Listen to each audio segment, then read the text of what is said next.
I'd like to call to order the first meeting in May of the Athens Planning Commission.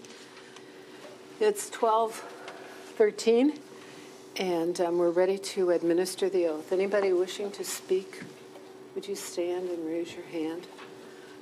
Do you swear to tell the truth, the whole truth, and nothing but the truth, so help you God? A little different from RJ. I say God. Yeah. Okay. So the first thing we're going to have is the disposition of minutes. And I assume Paula read it over. Mm-hmm. And she probably doesn't quite have the flavor of it. That meeting was something, but anyway. Having said that, have you made corrections of a grammatical sort? One or two, and one or two that Patty herself caught as Very well. good. So, she's wonderful. So I would move to adopt. Accept, thank you. Second. All in favor? Aye. Opposed? Same sign. 3-0. Okay, we have two cases that are being heard. One is case 1710, T-Mobile. Ben Peltier doesn't look like he's here, but I'm sure Mr. Soroy can fill us in. 7746 North Blackburn Road, a modification. Yes, good afternoon, Commissioners and public. This is a Title 43 wireless telecommunications review for 7746 North Blackburn Road in Athens.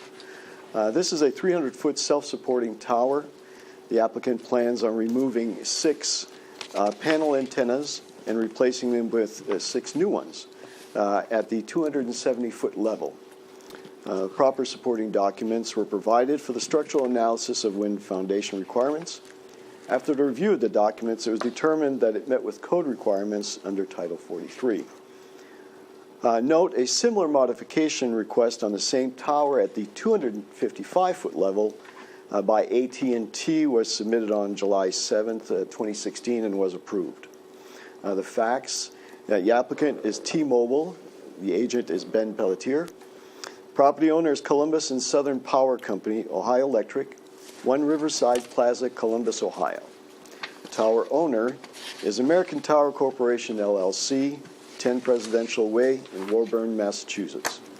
The site location, again, is 7746 North Blackburn Road in Athens, Ohio. The zoning is in E1. The estimated value of improvement is $20,000. Thank you. You're welcome. We have anybody wishing to speak? Okay. I'm curious as the E1 designation, so I'm looking at the zoning. North Blackburn Road? North Blackburn Road. You thinking of south? Well, I mean, I know that I think the university owns the real estate. things are falling apart. That was me. Could you sorry? just go up and show us? I believe the university owns the real estate. I'm guessing as to which site it is or specifically, but it's It's a little notch. It's right here. By the compost facility? No, the compost is right here or No, the here. other one. There's another one. This is Blackburn. I believe it's Yep. this piece right here. Yeah, there's one off North I know that Blackburn one, Road, too. Yeah. Okay, thank you. Excellent. Or Now we know- possibly this one. There's 2 carve-out parcels Yeah. on Blackburn, so it's either this one, but I believe it's that right there. It's pretty much surrounded by university land, Yeah. is that Yes. correct? Property owner is identified as Columbus and Southern Power, There's a substation. so it must be. That's what was yeah. submitted, yeah. I wouldn't know about that. I had a student education. Okay, any other questions? Mayor? No. Okay, could I hear a motion to adopt? I so move.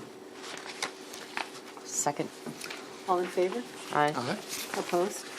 3-0, Patty. Case 1711, Title 21 lot split, not spit, 46 Canterbury, Wandacash, Ken Ryan. First of all, Mr. Soroy? Yes, this is a lot split at 46 Canterbury Drive. The applicant has submitted a request for a lot split, and we denied it based on 210406 lot improvements and having a regular lot. And the applicant has since applied for a really for variance on this lot split. And Mr. Ryan is here to present his case. Okay. Thank you. Mr. Brown? Oh, he's already up there. Thank you. Thank you very much. And I appreciate the opportunity to come back. If you recall, I was here several weeks ago and was able to present some documents, and there were some questions, or at least one primary question, is this a major subdivision split or a minor? And if I may approach, I do have just kind of some revised documents that I hope will help clarify the matter.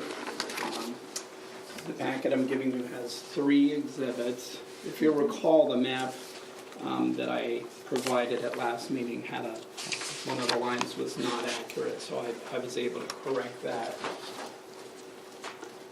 Thank you.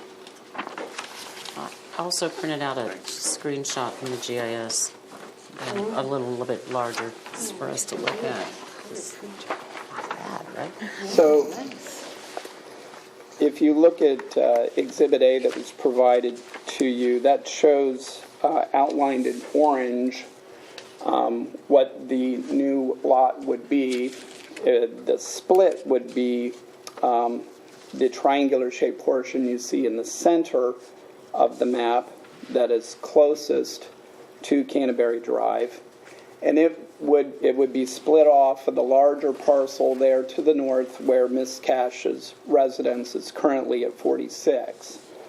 The little green Monopoly house that I have there on the map, that obviously that doesn't exist. It is an example of what might be possible there as a possible building site. And so the split would then be held continuous and contiguous with the lot that you see on the left of the map, which is part of the Stanley Heights subdivision. And in blue, little hash marks would indicate where the driveway would go. It would by necessity be a shared driveway where the 2 parcels meet, where the new split and Ms. Cash's current residence occur, and they would have to share that drive from that point out to the right-of-way for Canterbury Drive. Looking at Exhibit B, shows 2 scans, one of Stanley Heights subdivision and the second one of Lamar Heights subdivision. And you can see, although it may take a moment or two to kind of get your bearings of how those fit, that Ms. Cash, the lot that we're asking to be split, is neither a part of the Stanley Heights subdivision, nor is it a part of the Lamar Heights subdivision. It is sandwiched in between those 2 subdivisions. And it's not a part of either one of those.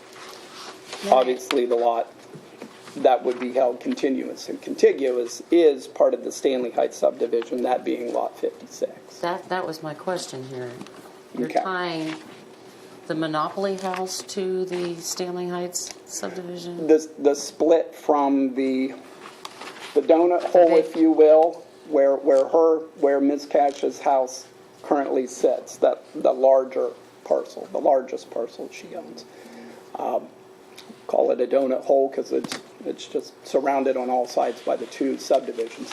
But that part would be, the intent would be that it would be held continuous and contiguous with, in Lot 56, with the Stanley Heights subdivision, in order to provide sufficient level acreage in order to erect a home. So this here is what you're identifying with a Monopoly house as Lot 56? Yes, it's a north, south, east, west orientation, so west, the west lot, yes. I still don't see how it can't be why you're saying it's not part of the subdivision, but then you're tying it to the subdivision. I'm lost. Well, no, that is correct. I mean, you're accurately stating what is being proposed. That, I guess, my interpretation is the lot that's being split is not part of a subdivision. The residual outcome, of course, would be that the split the small lot that is being split from the larger then would be tied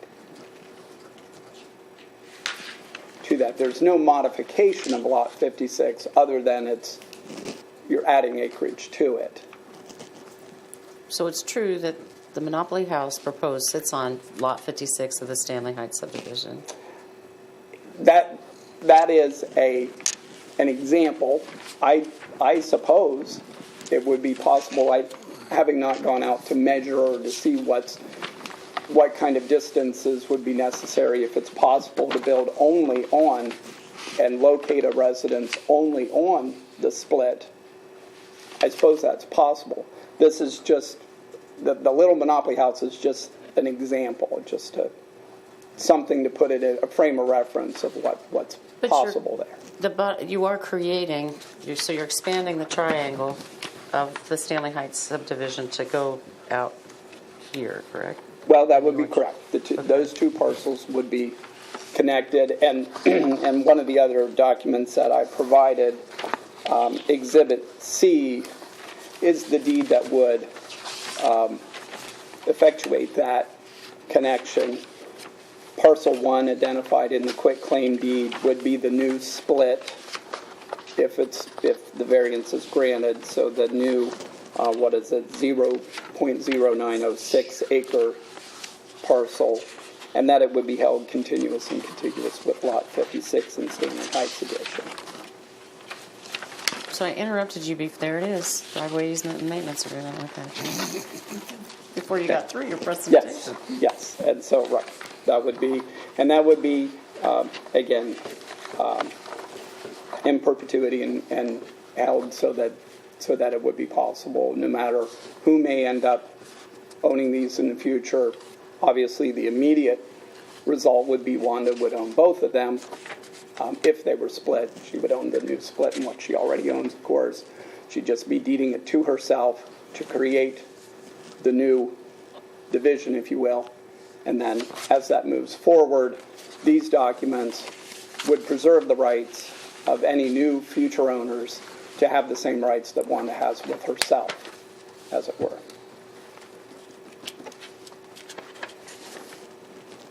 If I may, Mr. Yes. It does sound like it changes the existing platted subdivision, just on the face of this, by expanding that one lot 56 configuration. In the sense that it is adding to it, and maybe it's just a matter of semantics, because I think you understand what the proposal is. I don't think I'm here in a position saying no, I'm proposing something different. You're not understanding. I think you absolutely are. I guess the question is adding, just without changing that in lot 56. And lot 56 doesn't get a new legal description. It doesn't get described any other way. It doesn't get replatted. In lot 56 will continue to exist in its current form and won't be changed, other than there will be added to it another separate in a way, but another separate parcel, but one that cannot be separated out. The only way it possibly could be in the future would, again, there'd have to be unity of ownership, there'd have to be new legals, and there would have to be city approval for anything to change beyond what's being presented here.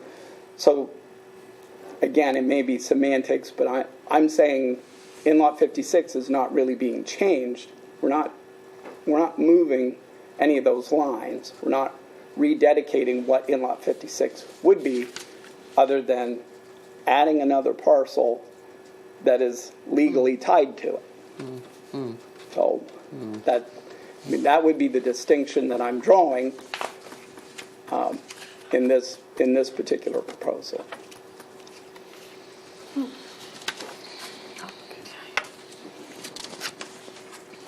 Do you have any other questions? Mm-hmm. Okay. I've got one too, but I'll go ahead. So you titled Exhibit D as Driveway Easement and Maintenance Agreement. Did I miss the maintenance part of this agreement?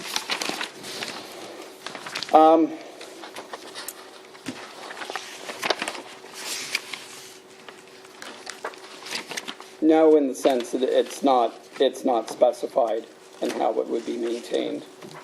But I mean, that would be relatively simple addition. And I've created a number of them, and they tend to be kind of a, case by case, uniquely crafted. How do you want to do your maintenance? What is the agreement between the parties? So it would be relatively easy to specify that maintenance. But you're correct. It does not specify how it would be maintained, but it would be relatively simple to add that to that. I think it's important to have that for, Sure. the future buyer or what have you that outlines, is it 50-50 we're going in here? Sure. We've seen some different creative Sure. ones throughout the time. Sure. And I'll just say I'm still just a wee bit,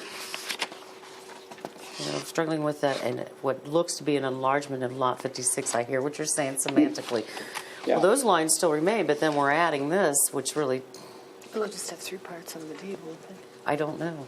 Right. So one possible way of explaining too how that legal distinction does have an effect, in the sense that, let's say, when it came time to actually erect a residence on this newly created parcel, if you will, the lot 56 and the new split, if that were permitted, and if the new residence were located wholly within that 0.0906 parcel, the little split, if it was wholly on that and none of it was on in lot 56, then let's say that person was able to qualify for homestead exemption due to their age or disability or what have you.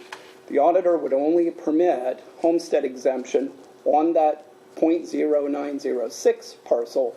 Lot 56 would not receive homestead exemption. It would not receive any of the tax benefits because it is a separate parcel. Despite the language in the deed that says they're going to be held continuous and contiguous, you're not allowed to break them. But certainly in the eyes of the auditor and taxing authority, they're going to say, these are 2 separate and distinct parcels. You get the tax benefit for the one, you don't get tax benefit for the other. So in that sense, the semantic does, at least for the homeowner, would play out in a real way where they would end up paying increased taxes on that other lot. Is the variance, is there only one relief being sought here? 2? There's 2. That's what I thought. Okay. The frontage and the irregular lot. Frontage and Irregular lot. When you say frontage, is that incorporating this shared access roadway, Right. driveway?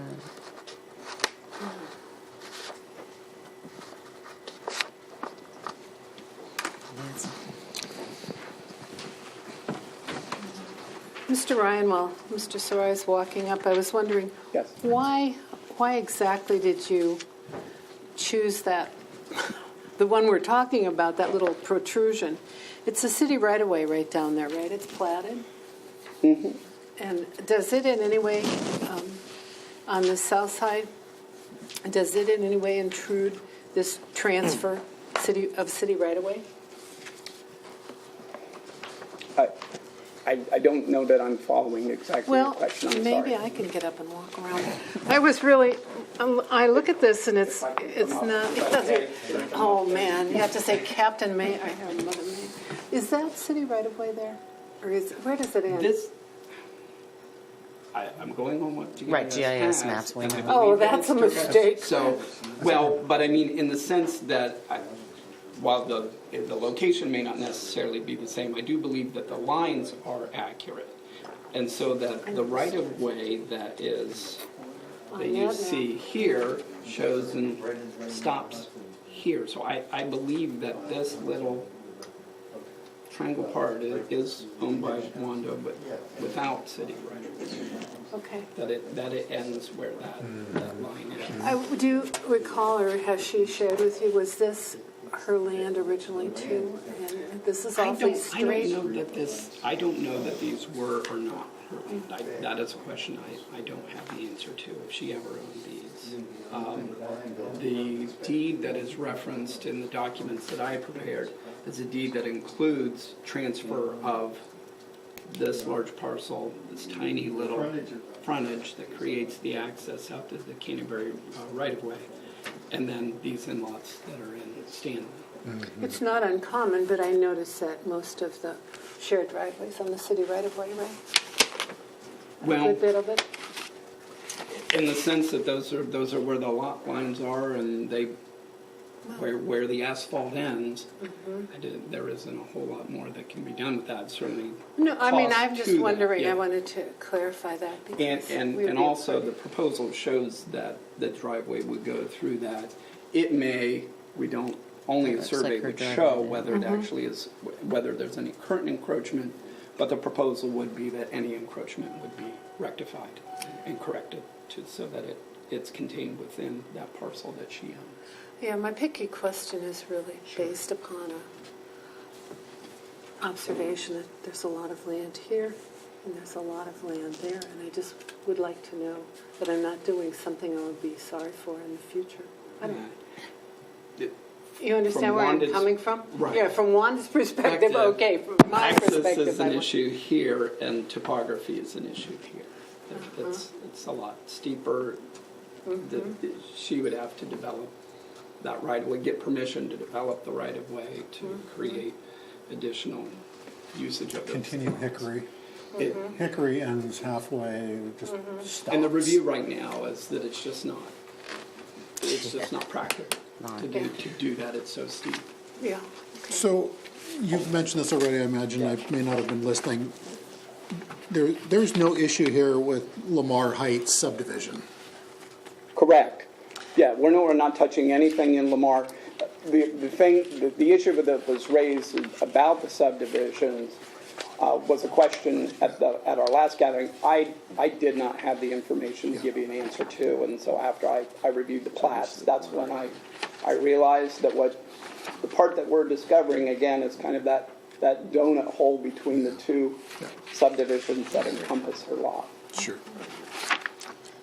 Procedural wise, Rick, this would be a recommendation to City Council? Yes. Okay.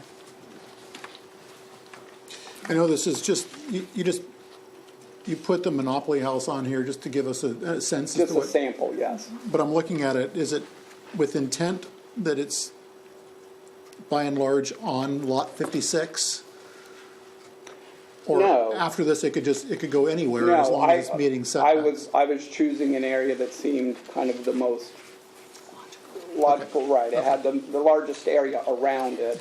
And it is possible, without being on the ground and out actually measuring whether you can meet setback requirements and get closer. I would imagine they probably would want to be closer to Canterbury Drive. I think naturally most people would, and if it's possible to meet those requirements and be closer, then would all likelihood do that. Well, your convincing argument to me about, hey, if it was all within this triangle, that would not have affected the Stanley Heights subdivision, but you didn't place your little green Monopoly house there, so just saying. Then to the zoning board. That's why I You would have asked. had to go to the But zoning I mean, again, we would be making a recommendation Is that a motion? to, I can move with caveats. This document has to have a maintenance agreement Yes, incorporated in it. yes. Does the language in here already state, you've said it 5 million times, continuous and contiguous, so that's in there. It does on Exhibit B, or C, I should say, in bold, beneath the two parcel descriptions. I don't mean to cloud it anymore, but Sure. should a statement be made about confirming that this is not altering a platted subdivision or affording council the authority to alter a platted subdivision? There would be no objection to adding that kind of language. It would not affect any type of transfer or title issue or any legal aspect of a conveyance, future conveyance, but it would be a reasonable restriction that could be applied to that. And I suppose in that sense it makes sense because she owns that little donut hole, but clearly the plan up there was to have it as a plan. and to be part of the plan and to say, okay, we're going to have that as part of the plan as well, that requires any future conveyance or what have you would require city approval, I would think. And would be that's where reasonable. they go for a replat of a platted subdivision, ultimately goes through council anyway. Okay. So Patty, did you get all three? I know that's, And we should add to that last one that we will consult with the law director at that point about this. And it may be, she says it's no problem. she might be, right? Yeah. We're just, So, That'd be great. okay, we've got three conditions again. Not conditions, but three parts to the recommendation. we have this, I moved, second. Okay, second, with the law director's visit. All in favor? Aye. Opposed? 3-0. Good luck. Thank you very much. All right, now we have some communications on our agenda, and Madison Heights, 252 East State Street is the start. Oh, do you want to talk first? He No, can they go talk, on. okay. He can communicate, thank you. Okay, just give you a little bit of propaganda. Well, information, thank you. Okay, sorry. You guys can use? Always more room in that file. That's right. Yeah, come on. Make sure we have all the right stuff. Sure, if you've got Go that. ahead. Thank you. What's he using for his base? Well, that's the old flower shop. No, I meant what's the map? It's just Proposal. blown up. Blown up. Thank you. I'm Jim Bloom from Diversified Properties. Thanks for taking the time to take a look at this ongoing project of ours. And I want to thank those Planning Commission members who have been party to several previous iterations of Madison Heights. After significant research, design, and awareness of market conditions, we've come to the conclusion that the following request provides compatibility with market needs, which include efficient and affordable housing located within walking distance of the town and the university, and adherence to the comprehensive plan, which calls out the need for residential opportunities inside the core of the city and states. And I quote, "One measure of a desirable community is that it offers its residents adequate choice in housing options," end quote. Again, not to belabor, but to inform, the short history of this property includes the purchase of the property in 2006, which was formerly the Athens Flower Shop, along with the approval of a 3-story, 24-unit apartment project with an underground parking garage, as well as numerous other primarily residential plans that ranged from 9 to 11 units. In each case, they were considered PUDs due to the unique topographical and actual layout of this property. The development of the property during this 11-year period did not occur, primarily due to other projects that our company was involved in. Our lack of a desire to create a condominium-style development, which became potentially one of the only solutions at the time, and a substantial time period that we devoted to marketing the property for a commercial buyer or a lessee. And after exposing the property to a significant marketing period, it became obvious the configuration of the existing buildings, as well as the unique topographical and geographical layout of the property created some strong obstacles for finding either a buyer or a lessee for the property. So we went back to the drawing board and determined a more simplistic and less impactful plan, which I'm going to share with you. Few comments. The reality, as all of you know very well, that almost every lot in the city, almost everyone we're aware of, doesn't comply anymore with the existing code requirements.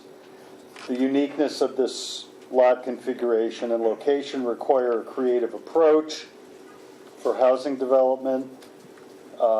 Most existing lots don't have the adequate frontage depth or lot square footage to allow single-family building approval. We've determined at this point that the highest and best use is to create a residential use for the entire property, even though, as I said, we have extensively attempted to find a commercial use as it currently exists. And what we're looking at this point is taking two of the existing structures, rebuilding them, and providing 4 living units total. 2 in the existing garage, 2 in the existing Athens Flower Shop building. So we would end up with 4 2-bedroom units, parking for 8 residents determined. And again, this is within walking distance of the center of the city and the campus of OU. We have more than adequate parking in that there is additional space that we can show you. But every potential occupant of each of those bedrooms would have their own designated parking spot. Again, creativity is going to be required here. There's certainly, as you know, a demand for housing. This is a great spot and an opportunity to provide something as well as clean up what we consider an eyesore. Adjacent to our property are other residential properties that do not have in any way road frontage to either Madison or East State. They are served by an ingress-egress easement that is on this property, and that's their way in and out. Is that lot C in your? Yeah, I'll Okay. explain the map to you. I'm almost there, okay?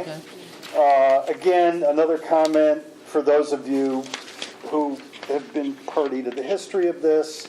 We consider this a radically scaled down use of the property as opposed to plans that we had approved previously. We feel it's relatively low impact, fits in the nature of the existing neighborhood. We have done some work and spoken to the parties in charge of infrastructure, and our demands at this site are going to be dramatically reduced from any of our previous requests. The use of existing infrastructure looks possible for us at this point, and in this case I'm speaking of water line. Mm-hmm. We will have to introduce a new sewer line.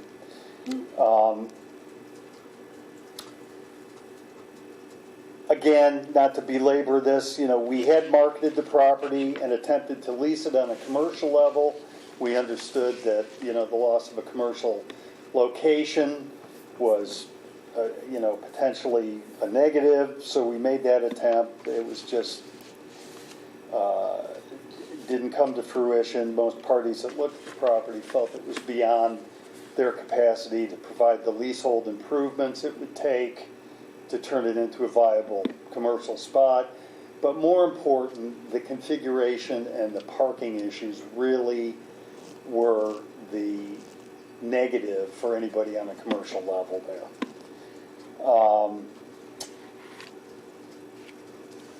Now, what we have shown you, and I've just given you a graphic to show you what the 2 buildings would look like.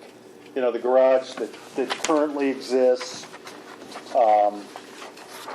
These are lovely, but they are what currently exists. If you'd like to circulate those beautiful pictures around. Starting to get graffiti, you see. 2 units would go where that existing garage is now, with parking underneath, so we'd have 4 spots for 4 bedrooms up there.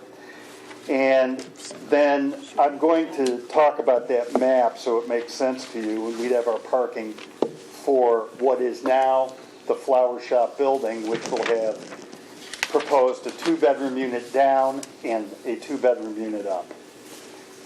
Now, if you'd like to take a look at that map, what I'm showing, we have 2 alternatives, and we've discussed those in detail with different parties prior to coming here today. Lot C will be where the development of the 4 residential units will take place. And C and you note that C is noted in 2 areas. We can do one of 2 things there. We're going to wait and measure the response prior and recommendation.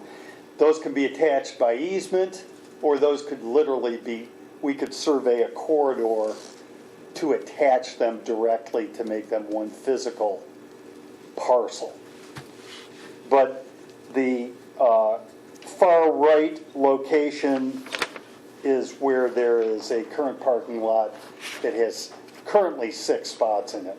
And that will serve as the parking for the current flower shop that's hopefully developed into 2 units. Lots A and B are proposed to be single-family housing lots for the design and construction of 2 single-family homes inside the city of Athens with access to, available infrastructure. There are 2 methods that we've proposed, both unique and both requiring creativity. The one map will show you A obviously has frontage along Madison. B has no frontage, but has frontage along the easement, which provides ingress and egress for this property. So one method of potential approval would allow a building site for a single-family home that would require the various approvals without any frontage existing. The second map is virtually the same, but all we've done here for the purpose of offering it as an alternative is showing an appendage on Lot B, which reaches out to Madison and provides. I don't have that. You didn't get B? Oh, here, you Here. can have this one. Here, you can have one. You got it? We're good. Okay. And that, in that iteration, Lot B attempts to satisfy the need for lot frontage through this relatively unique configuration. So what we would like the commission to do is advise and direct us as to the most efficient and appropriate method of submitting this concept for eventual approval. We think maybe a PUD makes the most sense. That's just our evaluation. The first positive result will be the obvious elimination of some depreciated buildings. Secondly, the introduction of newly designed and created residential facilities, as well as 2 single-family building opportunities, will be what we think is a positive result. It's understood any development at this somewhat challenging site requires creativity and solutions that are out of the usual. And the code as it exists will require a much more unique interpretation in order to move forward. And that's why we're here today, for your direction as to how to proceed. Help me to interpret the map before I open it up. I just would like to know the existing pathway to the parking places for houses on State Street. I'm sorry, would you say that one more time, sir? The existing pathway, which is not a platted street, as I recall, from Right, a previous round and round. Correct. Okay. platted easement with ingress and egress, guaranteed for the properties owned by the Snyder family in the back. And there's two other, I'm sorry, there's two other non-owner occupied properties back there, and a single-family property that was formerly the residence of the owners of the Athens Flower Shop. And they have a easement in perpetuity for ingress and egress there. Okay, and would it be as you see it with this proposal, a two-way, in one way, out another? You know, that's always been an issue that having access, I can recall in one of our previous discussions that one of the issues had to do with leaving the site On the upper. and a desire for vehicular traffic to turn right only at the mouth of where the garage and the flower shop are. It's, you know, the de facto reality of what exists there is people go both ways. They do, and they have, and whether they will or not would require retraining. They'll But still do it. So you're talking about the parking area right there by the old flower shop, Just that loop. or the road itself. the road, Gotcha. in response to Nancy's question, the road. The parking area that exists adjacent to Madison, it's our intent to leave it and continue to use it for guest parking. The use that we are suggesting, you know, candidly, in the past, we've had some pretty dense, and I don't mean intellectually, requests related to vehicular traffic in that location. Everybody's got it. Again, we're taking care of all bedroom requirements as they relate to parking, plus guest parking, plus the single-family locations will have the advantage of having access off of that easement for additional guest parking, as well as garages for them to utilize at the top. Have you walked across the street to talk to your neighbor across? Which neighbor is that? The one I was going to say in Stephanie Goldsberry's old house, but that's long ago. East State Street, on the corner of East State and The duplex? East State and, no, not that The one. gray house? The gray house, I don't That know. used to be Mary Dial's house like a long time ago? I think, we're going to play the way back. Yeah, I'm game sorry, here. but that's... Me too. Yeah, Okay. I'm aware of that home. No, I have not. I think I can see where you're going, and I didn't mean to start monopolizing it, but you sort of see is by itself and oriented toward State Street, I think, whereas the upper ones could easily be, well, even have a different address. What are you thinking about addresses on those two? We would have to be at your direction regarding Not addresses. mine, yeah. I mean, or obviously the They're code two office separate. would... Emergencies, we work with 911. When you have an internal scenario like we've proposed specifically, the flower shop is obviously 252 East State Street. Okay, the garage currently, in theory, and this is just my thinking, could be a Madison address because it fronts on Madison. Lot A, as a single-family home, could have a Madison address. Lot B could end up, I mean, let's just say Lot A ends up being, 125 Madison. Lot B may end up being the 127 Madison or 125B Madison, there'll have to be some creativity. If the secondary map, which shows Lot B having road frontage on Madison with the appendage, then both those could have a Madison address. But it's pretty steep. Okay. I just wanted to know, because I know the site fairly well, and I Yes. wait in traffic there often. Sure. I mean, there's a stack, because it's really the only way other than Lancaster up the hill. I mean, Yeah. the only reasonable way up the hill. Yeah. Cable Lane is not reasonable most times of the year. I mean, it's narrow, Yeah. and it's I got... lived at the top of Cable Lane. Yeah, I know, It's- you would it's- know it's that, yes. fairly- I mean, it's, Okay, so it's a very important area to me. That's why I'm Sure. asking the question. So either Sure. of you two want to start? You want to start? I just need some clarification on this map. okay. 'Cause this is the one that has a little more detail to it in terms of, are there dwellings behind 260, 262, and 264? I'm sorry, In between C, Lot yes, numbers, yeah. are there dwellings yes, up there? yes. And they currently use the gravel road to Yeah, the lane? yeah, they have a dedicated Should I give it to easement. him? They have no frontage, but they have a dedicated easement. I might have, I don't know.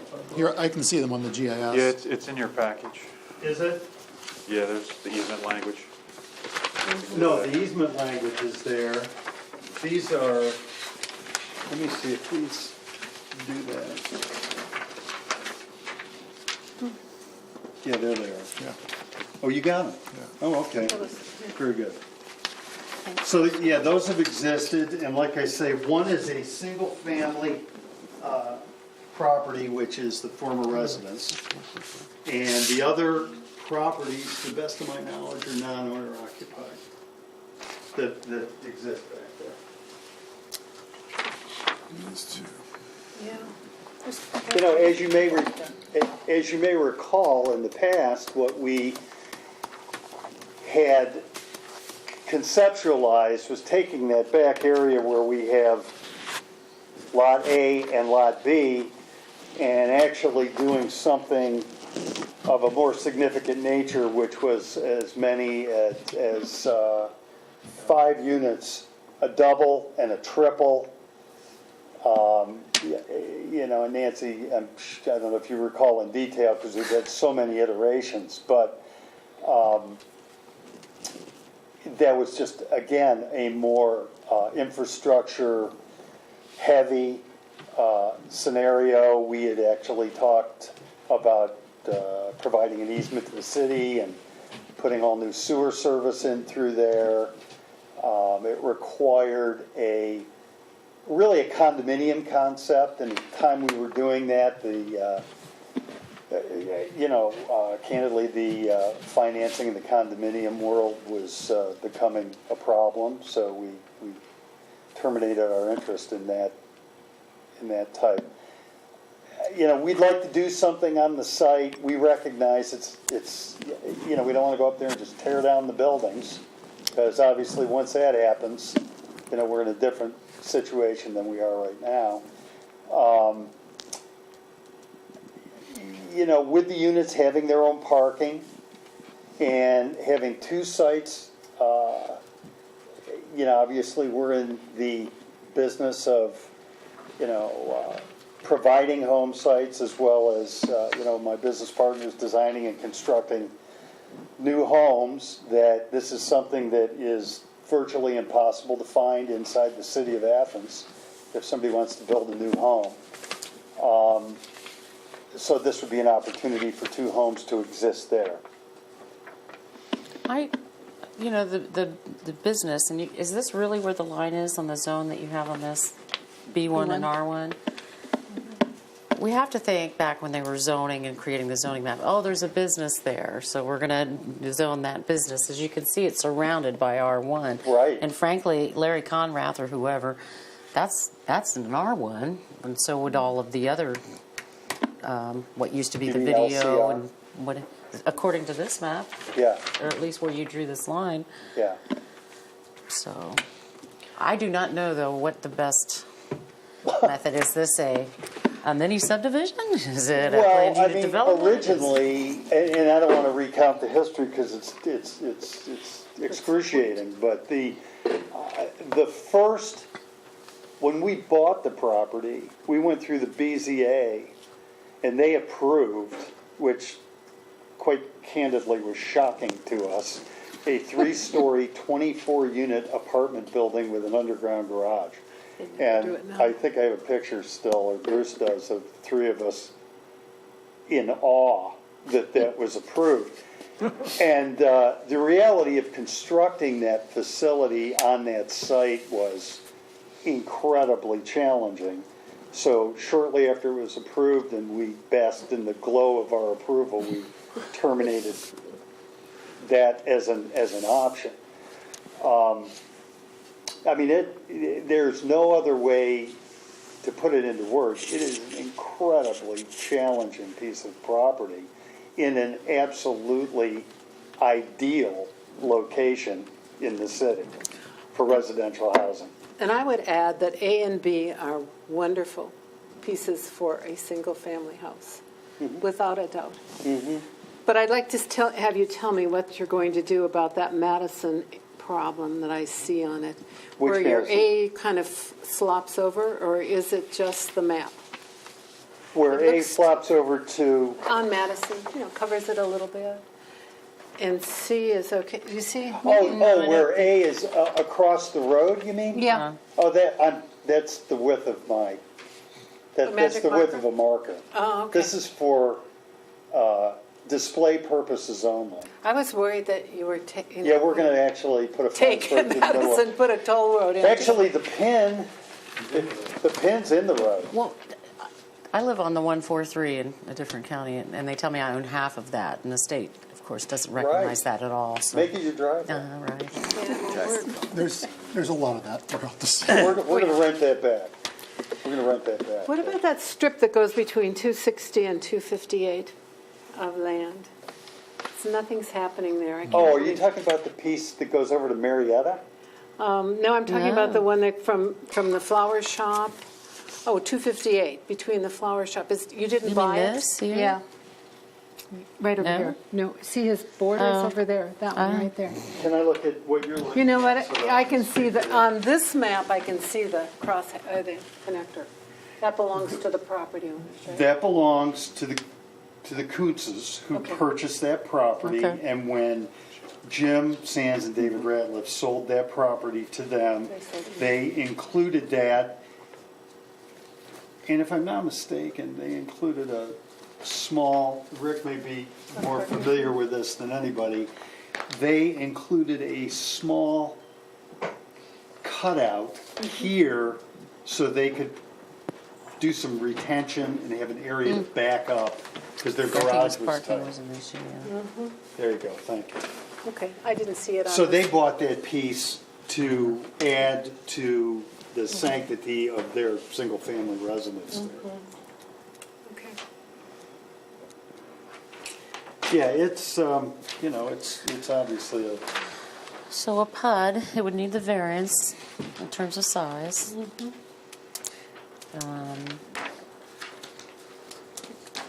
Thinking it all the way out here. We've done it before. So you're thinking, this is just a question of enlightened self-interest, I think. yeah. Are you keeping this, since I go up and down that hill many times a day, are you keeping the loop pretty much as you see it? Yeah, Absolutely, because a lot of it is already, even on the C development? yeah, actually the loop will remain identical Okay, to what it is at this point. okay.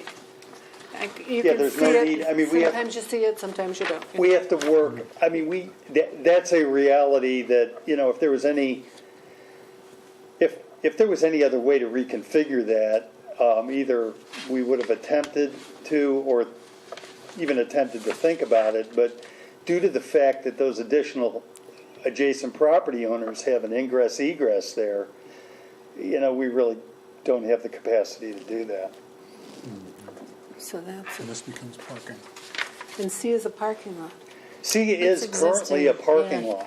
It is a We were parking out there lot. before. I think we've been there. We have. But even the. And we even can the attach extension- C directly to the other C if so directed. In other words, I'd That's a good have to, question. What's he- yeah. this is crazy, and we would It's not have crazy, it's to, just the reality. we would have to take we can either attach these by direct easement as one option, or I can literally survey and, attach C through, whatever directed 4 or 6 feet and connect it. So it's one truly strange kind of parcel. The other question is, do you plan on clearing this or No. just use, okay, No, the nice. So why the does- parking lot's Yeah, there. That's right, so Why it'll just not a be new that. lot up there? Pardon me? Why not a new lot up there? Well, that parking's required for this. That's where Up these. to there? Yeah, but now, once you get this far and you're heading There's towards nothing. Marietta, this is a little gooey back in here in I've terms of seen the that hills come hillside. down, yeah. So I don't think, there'd be a lot of advantage of excavating. So gooey in terms of steep or slip Well, prone? yeah, maybe. I mean, it's Alexander. Yeah, we certainly had said- slip prone here, that's why the Habitat house is down here. We're Right. still in the properties. Right, They're not because really we talked buildable. at one time, why a they- million years ago, about, Connect coming through Comes through, here, and when we originally talked about the sewer access, which at the time, when we were gonna have, about 5 units up here, we were gonna have a sewer access that came down to the manhole here. We had looked for access over here, which was a problem. But this is this exists right there. So we have a need for 4 parking spots here, and there's 6 here today. We potentially could make it bigger, but we've got what we need for that. And that's this building. This building is self-serving. It has 4 parking spots underneath it. And again, these 2 spots would be, I think they'd be fantastic building For houses, sites. right, Two houses in town, Beautiful, right there. beautiful landscape. So my understanding is you're seeking guidance from us today on We're how seeking to guidance. proceed. We're seeking your guidance. So, Paul? We're ready to make formal application, but and we obviously had previous conversations. We were unaware of what that application should be. That's what PUDs are for. So, any suggestions, guidance? Well, This is just communication. Sure. I get, this is the question that they've come before. Would we entertain going through the planned unit development versus a subdivision? Frankly, it's all residential use. So. If it was a Do you have a guide? PUD, am I correct in asking this question? We obviously are looking at, for the B1 portion, that we're requesting to build the 4 units, we're stepping down in a zoning use from a commercial use. And then we're looking at the 2 pieces in the back having an R1 use, which they are completely surrounded by an R1 adjacent zone. So I don't know whether, as a PUD, we'd have to have some variances in place to rezone. Again, Either way will require rezoning. Rezoning, Planned unit development states that the underlying zoning still carries. right. And so if we've got B1 zoning, we would need to get that rezoned to both. I believe A and B would need to be rezoned as R1. And then C would need to be rezoned as R3 in And this at the- scenario. Yeah. Right. Typically, a planned unit development is when you're not subdividing into discrete parcels. You're keeping everything as one piece with multiple buildings on it. Yeah. So an apartment complex or a condominium complex or something. So if we're going to be subdividing real estate from Major center. 1 into 4, it looks like, or 3, then that's probably a subdivision with a rezoning Okay. request, and then likely an easement for Lot B. But the process is almost identical with each. Subdivision the planning development does require an applicant to provide elevations, but they've already done a lot of that work for us. So we're, we have iterations already in our hands of what this is going to look like. So that'll help make predictions with approving a project. We know what we're going to get performance-wise. So the ultimate intent is to sell these once these are constructed. The intent is to to take the existing structures, build new units. They'll be non-owner occupied. For And C. we're going to keep those. For C. Excuse me? For C. For Lot C, that would be, For Lot C. Right. The For floor Lot shop. C.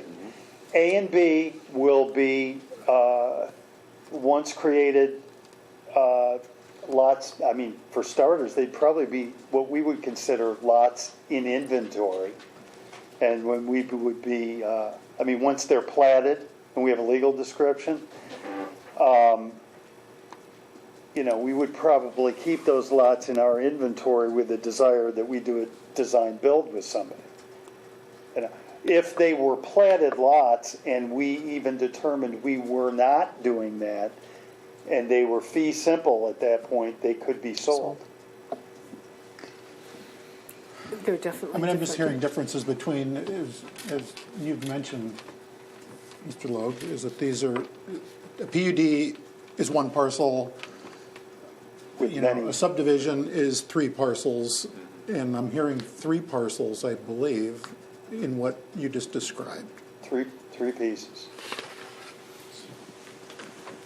And well, I can tell you one thing about this. The reason why the B1 exists is because at the time we were doing the last comprehensive plan, 2020, there was quite a bit of interest in retaining, as you can see just down the street, the local businesses, which aren't really local, but the bakery and the other things that are along that road, and we didn't want to remove.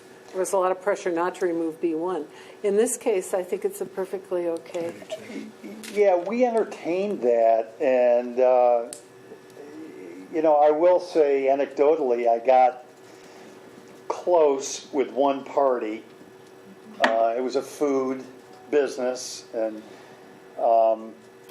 just a very, very unique and challenging piece to develop when almost any business, as you know, requires customer access and parking. Certainly, metropolitan downtowns across the world, have many commercial uses where there is, they're renting a spot and they don't have any parking anywhere. Good luck. But here, most people that want to do something want to be assured their customers have a place they can get close. So really, we got close, and we thought actually at one point that was going to happen, but it did not.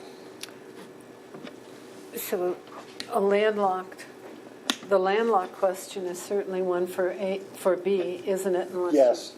And But he can create, and he showed us that. well, he's got a loop already. I think that Yeah. making a third opening onto Madison at that point would, again, And again, it's not a physical opening. it's only a, That's a map open. That's it. That's for the Yes. purpose of showing, yes, we have frontage, as opposed to whatever language would be required to legitimize being a landlocked, fee simple, single family parcel. or you could just do the last segment of the loop and call it, just basically access. And I hate to think about somebody coming along in the future and saying, I'd like to open that, Open what? I'm sorry. B, the protrusion. Oh, you're familiar with what exists there. I know. About the concrete retaining wall that sits about 15 feet high. I've heard, And- been here and- too long, too many stupid ideas. I'm sorry. I said, I've been here too long. I've heard people ask for too many stupid, not this I plan, but appreciate that. If we call Well, it Madison well, Heights Roadway or Access Yeah, Road or couldn't you? something. What's that? Go ahead. Just saying, I'm trying to appease that if that access road became named like Madison Heights Way. It's a private Madison road. Court. I mean, I'd be thrilled if the city would love to take that over. Oh, And yes, if you're oh, yes. suggesting that, we are all ears. And we can get the paving trucks in there tomorrow. But, Oh, yeah. I mean, realistically, I don't really know how to react to that. There would be I don't want to limit it, I don't want to call that a unique request, but that just, Is it a guarantee, Jim? I What hear word did he you. just use? I hear you. What was unique? What is that? That this will protrude Madison What did you Way. call it? What request? I said that's a unique Unique, request. I was okay. going to say bizarre, but that Bizarre's probably fits a okay, lot too. of your requests. So. And that would, of course, be for whatever body reviews that at the time to determine that that's what it is. Would that be us? We're good with either. It seems to us that on the map, creating frontage for a lot simply to satisfy the condition that a single-family lot has frontage on a thoroughfare, if that's what we're directed to do, we can survey and do that. If that becomes sort of an exercise that makes no sense, we're prepared to provide language to allow B to be a landlocked parcel as 1, 2, 3, 4 adjacent properties already are in the back With access to the loop. with access to the loop, I just am And concerned I think the about loop, precedent. and I think the loop needs to have, Precedent. We just talked about adding access easement or maintenance Well, agreement and I driveway know, it access. drove me crazy. yeah, well, it's all part of the fun. I mean, it's so, the terrain and everything and the density is always a problem. So what are you going to tell them? All substantially less impactful than a 24-unit apartment building with an underground garage. No I just keep question. coming back to, I think today. you've heard that today. It's just a matter of determining that process. sure, And what I hear saying, at least from the planner's perspective, is a subdivision might make the most sense. that's, I mean, we can, based on your response today and, the code officer's direction, we will move forward and apply based on what Rick tells us to do, and then we'll formally bring this to you once that application's in place. I just think subdivision's cleaner Could be. and, for future use, or future endeavors rather than a PUD. Right? Yeah, that's our problem. And like I said, most of that work as far as the plat, the topo, the legals, I mean, that's all done. We have all that. That's all done. So effectively putting that together. And again, I would just request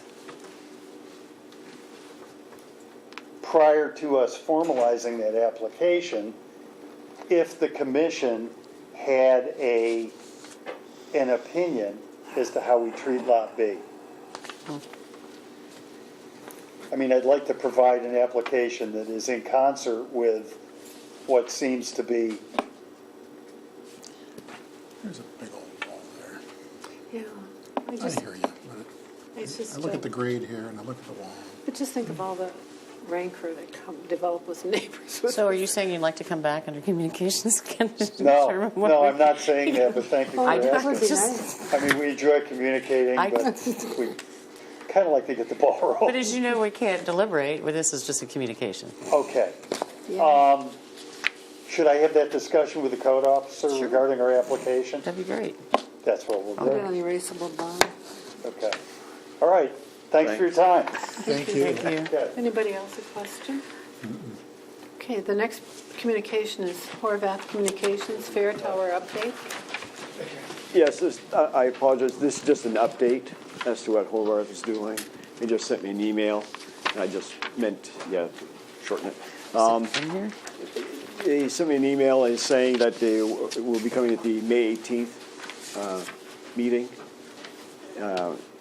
and that they will have an RF engineer, which will discuss the stealth tower issue, and he will also be able to provide beam width and antenna characteristics and the signal loss numbers, which much more authority.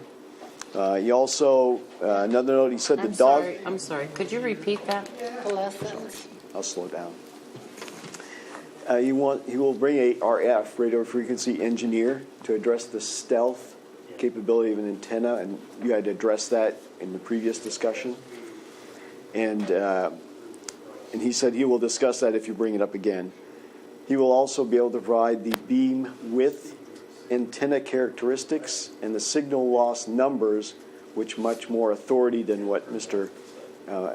Hartmeyer did. What does signal loss authority mean?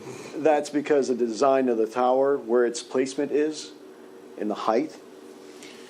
Just a He second. made comment of the shadow effects of the chimneys, Right. the Right. stacks. So it interferes with that. And then also, he mentioned something about the dog park candidate that we looked into, and the entire area is in the floodplain. It doesn't make it impossible, but it sure complicates the process. So that's what his email said. Okay. And then, so that's what I have for that. Any questions? I do have a question. I think one of the questions that was posed to Horvath/Verizon was, what is the adequate location footprint? You know, because I raised two questions. I raised whether the East State or West State Street Park could be used, to which the answer I received, it was too far west. And the letter from Ohio University of co-locating them or locating them on the chimneys or whatever at that property, and that was too far south. Right. So again, I would still like to know, give me a some kind of radius. What are we talking about in its full scope? You know, what becomes the boundary to the north? What becomes the boundary to the east? For their optimum location, Understood. as compared to our law, I'll pass that on. which has shells in it and other things like that. And I also think the neighbors said some things too. I don't know that there's an answer to that. You could portray them as NIMBYs, or you could say, what can we do about this? I prefer the latter. Okay, thank you. Welcome. Menards, Mr. Tom O'Neill. Hello. You may need to swear him in. Oh, I need to swear in? Yeah, he came in later. Okay. Mr. O'Neill is just here to present a preliminary plan review and communication. Mr. O'Neill, would you swear to tell the truth as you know it? I do. Thank you. Thanks. I became. Thank you.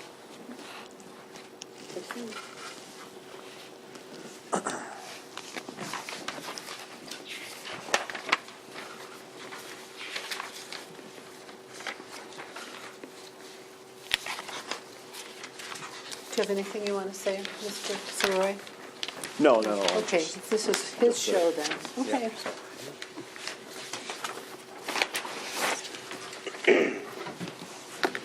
I'm Tom O'Neill with Menards, 5101 Menard Drive, Eau Claire, Wisconsin, 54703. I'm here on behalf of Menards relative to a site plan that we've been working with staff on relative to the construction of a Menards home improvement store in the city of Athens. We are under contract for the purchase of several properties along East State Street from East State Street Development Co.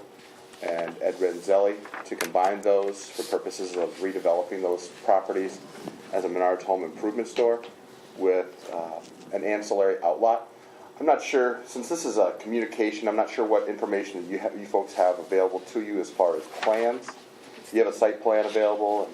Okay. Have there been any changes? No. No changes? It's the same one we've all It's the seen? same one, Sure. that's correct. I was, previously we were hoping to be before the Plan Commission for more of a case number at this point, but we've ran into some issues and things that remain outstanding with Shade Tree Commission, and we're working through those processes and trying to get those resolved. But I did want to take this opportunity to still meet with Plan Commission and give an introduction to the to communicate with the Plan Commission relative to the project see if there was any initial feedback relative to our plans, our layout, and our desires to be in the city, so we can incorporate those into a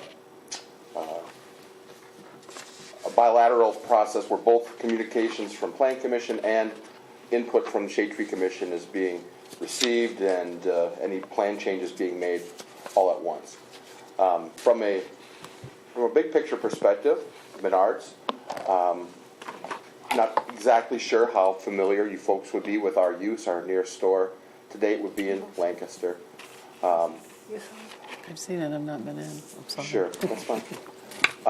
Menards is a home improvement retailer. We're based out of a town called Eau Claire, Wisconsin. That's in the northwest part of Wisconsin. We're privately held by the Menard family.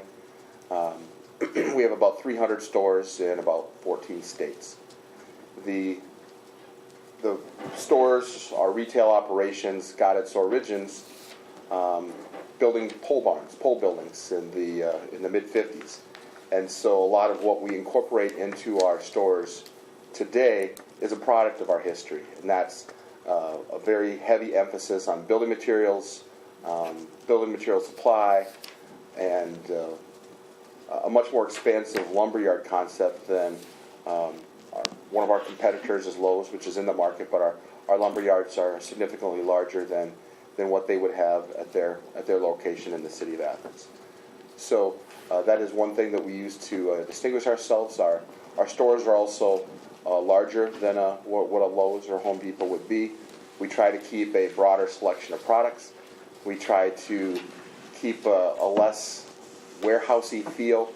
We want a wider store, wider aisles, more kitchen and bath displays, better lit stores, less emphasis on taking our racks inside the store to the ceiling, a more open concept. So it's more of a retail concept in our mind than a warehouse concept, and provides us an opportunity to have a broader selection of products. In this particular site, we are looking at facing the store to the east. The store itself is slightly over 200,000 square feet. We've oriented it so we would be having our garden center to the south of the store. That's preferable from our standpoint. I'm not even sure you folks get winter down here like we do in northwest Wisconsin. But No, not like that, but we get it. But historically, being a North Midwestern retailer, we like to orient our garden centers to the south, so it's not getting as much shade and ice in the wintertime. So that's an advantage with the layout we've chosen here as well. We've been working with the staff on the layout. We have several issues that we've had to overcome from a design perspective that I think have moved along nicely. A lot of the property sits within the floodplain. We have to build up the area that the proposed Menards store and the proposed outlots sit on in order to get that area up and above the minimum floodplain elevations. That requires us to have to utilize the eastern portion of the property to compensate and offset the volume that we're placing in the floodplain to provide additional storage to offset those effects. I'm not sure if Paul has any comments relative to that or any feedback. Is that your bailiwick, Paul? Yeah, we've reviewed it multiple times. We've had discussions with Mr. O'Neill about the flood issues, and the plans they provided to the city are good to go with respect to flood chapter. We had to embark on a traffic study, and that's been vetted by Andy Stone from a city perspective as well as ODOT. So we're in the midst now of designing the relative traffic improvements to East State Street as well as signalization. And we're also working with Andy relative to rerouting some existing sanitary sewer issues at one of the area lift stations, and trying to improve sanitary sewer flow in the area to a different lift station that has better capacity. So we're working to move along on those engineering related items as well. The Menards store itself, again, is about 200,000 square feet facing east. The access to it would be at the northwest quadrant of the of the site plan. One of the things that we have our customers do is you go inside the store, you make a purchase, but we don't want you to have to haul 100 2x4s through the store. So you go to the building materials desk, you ask to make a mass purchase of the number of sticks that you're looking for, and then you're directed to drive your truck, your pull-behind trailer, through the gated entrance in the northwest part of the site plan, where the gate guard will then give you directions to wherever you're picking up the material within your lumberyard. You access the lumberyard, load your materials, and then you're directed out of that securitized gated access to the lumberyard. Also within the lumberyard is an accessory storage structure that we have, where we, excuse me, it's about 50,000 square feet in area, and that's where we store a lot of larger building materials, bulk building material supply, shingles, siding, and a lot of stick-built lumber for those purposes. And the structure is largely to allow our guests to load materials without getting rained or snowed upon. So it's more of a convenience issue. So that entire lumberyard and garden center area is surrounded by a fence line and the warehouse to keep it self-enclosed and ensure that from a security standpoint, materials not walking off the site, but also ensure that from a lighting perspective, we're not spilling light outside the boundaries of our lumberyard. To ensure from a sound perspective, we're keeping those that type of noise inside our lumberyard as well. So that's a little introduction to Menards. I'd be happy to answer any questions or just hear any feedback that the Planning Commission has to provide. Are you aligning then your western entrance with Hope Drive? Yes. Okay. And has it been determined whether or not a signal will be warranted? Excuse me. The signal warrants are actually at Della, so we're working with. We've hired an engineering company out of Cincinnati area called Tech Engineering. They're transportation focused, and they're working on the improvements to East State Street, including the signal design. So is the intent, of course, people will come in. They could come in either way. They could but come the in. Parking lot is clearly here at the Della alignment. So. Correct. Okay. Mayor? Yeah, I'm looking at the rear of the building itself, and in the northwest corner of the main building structure, you've got the 20-foot long loading dock and ramp. Mm-hmm. Will trucks be backing all the way into an enclosed area at that end, or, I mean, No. is the loading dock enclosed, or is it? The loading dock is not enclosed. We've separated that function from the lumberyard itself. So the loading dock would be outside of the lumberyard. We found that it's better to eliminate those types of conflicts. Rather than having both guests driving around the lumberyard and forklift traffic and a lot of vans that are pulling within the lumberyard, this helps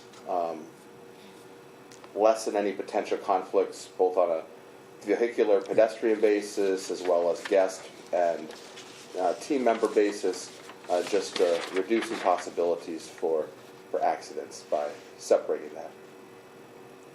Okay. So there won't be any structures attached to the rear of the building. I'm looking at your. There's a garden center.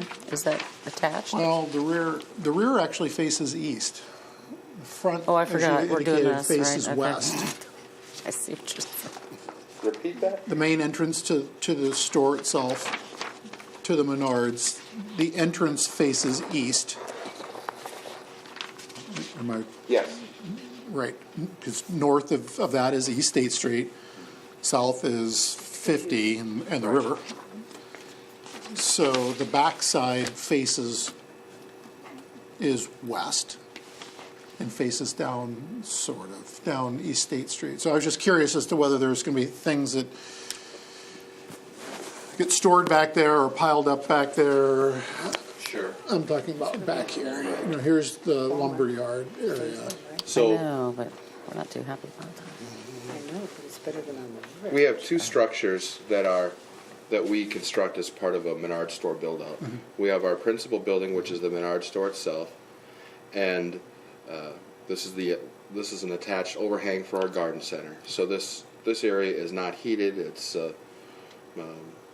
open air, except we have some bifold doors over here we close to keep plant life fine and for when it gets cold and when it gets windy. But this area out here is open. This is paved open area and within our lumberyard and garden center. This is the secondary structure. All of this area is enclosed by a 14-foot high wooden fence, except for this area, which is the back side of that warehouse, which is about 28 feet. And then this 14-foot high fence encloses that entire paved area from a screening perspective. Yes, it's a treated lumber product. Right. So we feel that helps screen our use, screen the lumberyard operations. Which one reason, you learn things over the years. We used to have chain link. Well, we found that we got a lot of municipal complaints as far as people having to look within the lumberyard through the chain link fence. And then for a while, they used those slatted, like, black things that you slip in between and that just got worn and abraded over time. So over time, we've went down the road of learning from those past instances and transitioning to that treated lumber fence line. Any more questions for Mr. O'Neill? Okay. See you again, or someone again. Thank you. Thank you, folks. Thanks. The next thing on communications is, I think, RJ's special addition to our communications.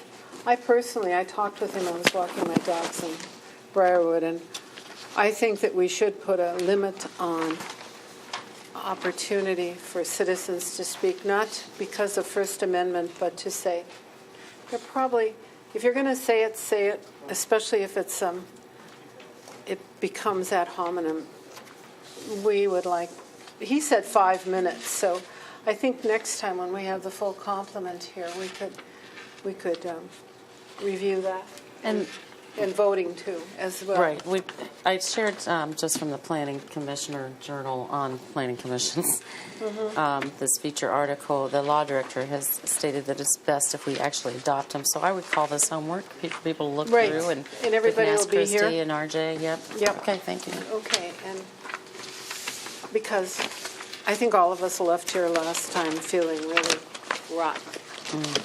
I did anyway. Okay, report from the city planner and the director of. Just real quick, working on the comprehensive plan. A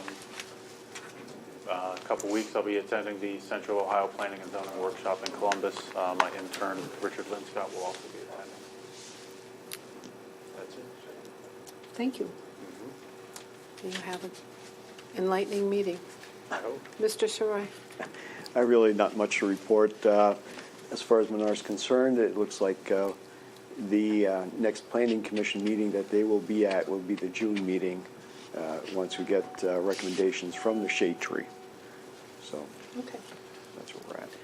All right, so then we have opportunity for citizens. Jeff, do you have anything to say? Oh, no, you're a council member. Announcements and other business. Our next meeting is May 18th, 2017. We've completed all the work on our agenda, and we are adjourned.